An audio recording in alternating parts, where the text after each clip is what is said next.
Petit bêté. Tu es bêté d'où même? Toi, tu es bêté d'où même? Mais je suis des rois. Et mon village, c'est Djetewa. Bon, tu es en direct, parle à ton peuple, mon ami. D'abord, le terrorisme. Est-ce que Ouattara était terroriste? Définis, explique aux Ivoiriens pourquoi Ouattara était terroriste. On t'écoute. Pourquoi? Oui, mais d'abord, Laurent Gbagbo a dit que un coup d'État, en règle générale, un coup d'État, c'est l'arrêt du fonctionnement, c'est-à-dire l'arrêt du fonctionnement des institutions. Tu comprends un peu? Oui. Voilà. Donc, Alassane Dramane Ouattara, c'est de lui qu'il s'agit, Alassane Dramane Ouattara. C'est de lui qu'il s'agit. Depuis son intrusion sur la scène politique autour des années 90, c'est quelqu'un qui a toujours été en rupture de banc avec ce que c'est que l'ordre constitutionnel en Côte d'Ivoire. 10 sur 10. Par le braquage du pouvoir, par la mise sur pied d'un certain nombre de subterfuges pour pouvoir s'accaparer le pouvoir. Et donc, par principe, c'est quelqu'un qui est hors la loi.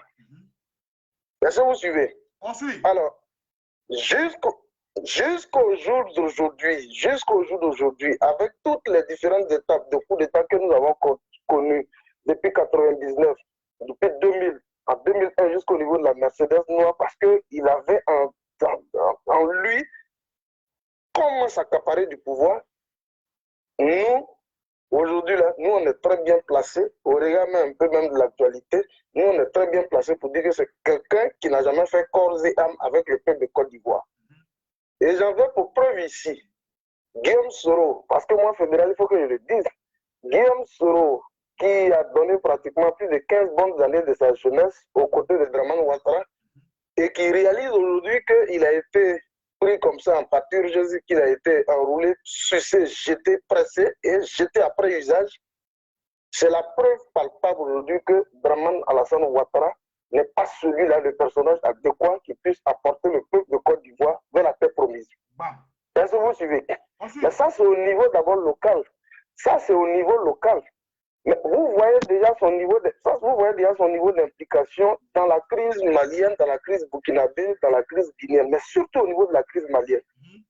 Et c'est pourquoi je voudrais profiter de ton antenne pour remercier brièvement tout le peuple souverain du Mali.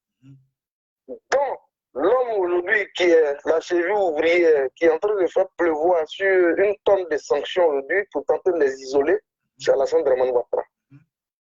Est-ce que vous suivez? Et je dis aujourd'hui, je me suis fier parce qu'aujourd'hui, quand tout le peuple Mali est en train de se dresser contre lui, moi je dis que c'est le revers de la médaille. Vous voyez? Voilà. Nous avons combattu un monsieur qu'on appelle Laurent Gbagbo pour quelqu'un qu'on ne maîtrisait pas. Et ça, c'est une phrase aujourd'hui qui est une phrase mythique. Nous avons combattu Laurent Gbagbo pour quelqu'un qu'on ne maîtrisait pas. L'histoire est en train de nous donner aujourd'hui raison parce que Alassane Dramane Ouattara, c'est l'homme-là qui est au cœur de la destruction du peuple de l'espace sous-régional ouest-africain. C'est le même Alassane Dramane Ouattara aujourd'hui qui est en train de s'inviter dans le débat au niveau international avec la Russie et l'Ukraine, où il dit pouvoir colporter des marabouts issus du Mali et qui vont aller livrer une guerre sans merci à Vladimir Poutine. Vous comprenez ce personnage-là? Alors, c'est un personnage lugubre ici en Côte d'Ivoire. Alors, de tous les hommes politiques, Laurent Gbagbo, Henri Konan Bédié, paix à son âme, Feu Guéhi Robert, celui qui a été à l'origine du développement de la mentalité génocidaire en Côte d'Ivoire et qui a fait de ça une arme de combat politique, la mentalité génocidaire, c'est Alassane Dramane Ouattara. Alors, c'est lui aujourd'hui qui se fait entourer par une horde de mercenaires qui constitue aujourd'hui une armée hybride juste pour pouvoir tenir le peuple en liesse, pour terroriser le peuple de Côte d'Ivoire. Au point où l'expression des libertés individuelles, l'expression de la démocratie, l'expression du droit n'est plus aujourd'hui une réalité parce qu'il veut régner en maître absolu sur la Côte d'Ivoire. Regardez aujourd'hui les anciens compagnons d'hier, presque tout le monde, aujourd'hui, 20 ans, 20 ans, 20 ans, tout le monde s'est distribué, tout le monde aujourd'hui est en prison. Bah, alors, c'est le seul personnage sur l'espace politique en Côte d'Ivoire qui n'arrive pas au jour d'aujourd'hui à pouvoir rassembler les Ivoiriens. Nous lui avons confié pendant 10 ans, sinon que il a eu donc la charge d'entretenir un seul chantier. Et vous savez, c'est lequel? Quel est le chantier sur lequel on l'attendait? Réconciliation. Merci bien. Tu es très bien à l'aise, tu es très voyant.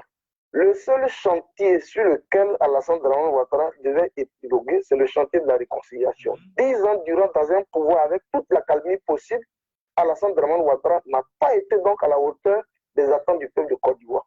Aujourd'hui, on se regarde en chaîne de faïence. La réconciliation, elle est au point zéro, même pas au point, elle est au point zéro. Si vous comprenez. Mais nous là, qui prenons comme ça la parole, parce que le sentiment qu'il veut nous faire adopter, c'est le sentiment anti-ivoirien. Ça veut dire de laisser notre patrie dans les mains de ces gens-là. Mais comme nous, tu es un Nadioukro, je suis Bété, je suis des Guidérois. Mon village c'est Ghettoa, je suis Bété, je suis des Guidérois. Nous ne pouvons pas laisser cette patrie parce qu'en dehors de la Côte d'Ivoire, nous n'en avons pas un autre pays. Et c'est pourquoi nous, on monte au créneau. Juste pour interpeller, pour parler à nos frères, pour dire que rien n'est encore perdu. Et celui qui pense que tout est perdu, il ment. Rien n'est encore perdu. La fois dernière, je suis intervenu sur ton live, je te dis qu'il va y avoir un déclic. Et ça ne saurait pas, il va y avoir un déclic. Mais il faut déjà procéder au conditionnement du peuple. Aujourd'hui, le peuple est conditionné. C'est le déclic qui va se faire. Donc, Dramane Alassane Ouattara, pour me résumer, pour ne pas monopoliser l'antenne, Dramane Alassane Ouattara, en dehors de tous les différents leaders politiques en Côte d'Ivoire, il est le seul qui n'a aucune histoire avec le peuple de Côte d'Ivoire, qui a apparu comme un cheveu sous la soupe et qui, visuellement, nous a été imposé et qui nous impose ses cases volontés. Mais le peuple aujourd'hui, en résistance, en souffrance aujourd'hui, est en train de, je veux dire, s'armer psychologiquement. Et je pense que les moments à venir, les choses vont pouvoir se dessiner. Merci beaucoup. Tout le peuple de Côte d'Ivoire est braqué contre la Ouattara. Et c'est ce type d'émission que je voudrais qu'on encourage le plus. Alors, avant de partir, en 2 minutes, est-ce que tu peux nous parler de la vie chère? En 2 minutes. Oui, effectivement, la vie chère. Et vous avez vu un peu les analyses maladroites que Alassane Dramane Ouattara tente de donner en justifiant son incapacité à pouvoir gérer la question de la vie chère et qu'il tente de coller à une réalité au niveau international, disant que non, le coût du baril aurait augmenté, que voilà, il faut donc procéder par des irrigations. Ça veut dire que c'est quelqu'un qui ne maîtrise même pas la Côte d'Ivoire.